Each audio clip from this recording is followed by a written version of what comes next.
പ്രിയ പ്രേക്ഷകർക്ക് സീരിയൽ ന്യൂസിലേക്ക് സ്വാഗതം. കൂടുതൽ സീരിയൽ ന്യൂസുകൾ അതിവേഗം ലഭിക്കുന്നതിന് ഈ ചാനൽ സബ്സ്ക്രൈബ് ചെയ്യുക. ബെൽ ഐക്കൺ മറക്കാതെ ക്ലിക്ക് ചെയ്യുക. വീഡിയോ ഇഷ്ടമായി എങ്കിൽ ലൈക്ക് ചെയ്യാൻ മറക്കരുത്. കൺമണി ഒടുവിൽ തൻ്റെ തനി സ്വഭാവം പുറത്തെടുത്തിരിക്കുകയാണ്. ഇതേ തുടർന്ന് കൺമണി തിരികെ വീട്ടിലേക്ക് വരുന്നത് കാണാനിടയാക്കുന്ന ധനലക്ഷ്മി കൺമണിയെ കളിയാക്കുന്നതിനായി മുന്നിലേക്ക് കടന്ന് വരികയാണ്.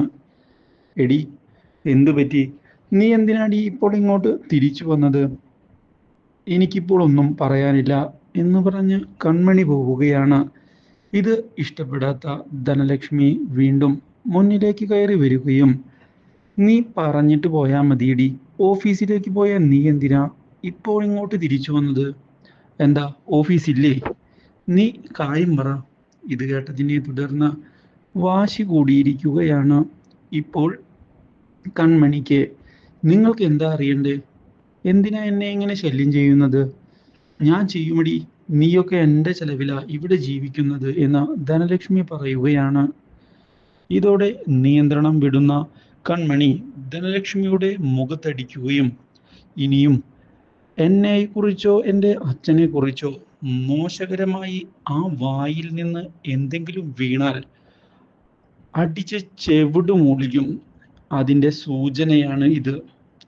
ഓർമ്മയിരിക്കട്ടെ. അപ്രതീക്ഷിതമായ ഈ അടി കിട്ടിയതിനെ തുടർന്ന് എന്താണ് ചെയ്യേണ്ടത് എന്നറിയാതെ പകച്ച് നിൽക്കുകയാണ് ഇപ്പോൾ ധനലക്ഷ്മി. ഇതേ സമയം കൺമണി വീടിനുള്ളിലേക്ക് കയറി പോകുന്നു. പക്ഷേ അടികൊണ്ട ധനലക്ഷ്മിയാകട്ടെ, ഇല്ല, എന്നെ തല്ലിയ ഇവളെ ഞാൻ വെറുതെ വിടില്ല. തല്ലിയതിന് ഞാൻ എണ്ണി എണ്ണി പകരം ചോദിക്കും. അത് ഉറപ്പ് തന്നെയാണ്. അതിന് എന്തൊക്കെ ചെയ്യേണ്ടി വന്നാലും അത് ഞാൻ ചെയ്യും. ഇതിനെല്ലാം അവളെ കൊണ്ട് മറുപടി പറയിച്ചിട്ട് ഈ ധനലക്ഷ്മി ഇരിക്കൂ, ഇല്ലെങ്കിൽ ധനലക്ഷ്മിയുടെ പേര് മാറ്റിക്കോ. എന്നാൽ ഇതേ സമയം തിരികെ ഓഫീസിലേക്ക് എത്തുന്ന ക്രിഷ് ചെന്ന് കണ്ടിരിക്കുകയാണ് ഇപ്പോൾ ദേവ്ജിയെ. ദേവ്ജി, കൺമണി ഇനി എൻ്റെ ജീവിതത്തിലേക്ക് വരില്ലേ? ഞാൻ ഒരുപാട് തവണ അവളോട് ക്ഷമ പറഞ്ഞതാണ്. പക്ഷേ അവൾ അതൊന്നും കേൾക്കാൻ തയ്യാറായില്ല. ഛേ, കൺമണി അങ്ങനെ ചെയ്തോ? ഞാൻ വിചാരിച്ചതുപോലെ അല്ലല്ലോ കൺമണി. ഇങ്ങനെ ഒരിക്കലും ചെയ്യുമെന്ന് ഞാൻ പ്രതീക്ഷിച്ചില്ല. അതെ, അവളൊരു നന്ദിയും കാണിച്ചില്ല അല്ലേ? അതല്ല ഞാൻ വിചാരിച്ചത്, അവൾ നിന്റെ ചെകിടടിച്ചു പൊളിക്കുമെന്നാണ്. പക്ഷേ അവൾ അത് ചെയ്തില്ല. അതുകൊണ്ടാണ് എനിക്കൊരു നിരാശ. ദേവ്ജി, അതെന്താ അങ്ങനത്തെ ഒരു വർത്താനം? പിന്നെ നീ അതുപോലുള്ള പ്രവൃത്തിയല്ലേടാ കാണിച്ചേ. അപ്പോൾ നിനക്ക് അടികൊള്ളണം, അതിൽ യാതൊരു സംശയവും വേണ്ട. നീ അടികൊള്ളേണ്ട കാര്യം തന്നെയാ ചെയ്തു വെച്ചിട്ടുള്ളത്. ഞാൻ എന്തായാലും നിന്റെ കൂടെ ഈ കാര്യത്തിൽ നിൽക്കും എന്ന് നീ പ്രതീക്ഷിക്കണ്ട. ഞാൻ കൺമണിയുടെ കൂടെ തന്നെയാണ് നിൽക്കുക, അതിൽ ഒരു സംശയവും വേണ്ട. ഇതോടെ ആകെ ടെൻഷനായിരിക്കുകയാണ് ഇപ്പോൾ കൃഷിന്. ദേവ്ജി, എങ്ങനെയെങ്കിലും ഒരു മാർഗം പറഞ്ഞതാ, കൺമണിയെ എൻ്റെ അടുത്തേക്ക് കൊണ്ടുവരുന്നതിനായി.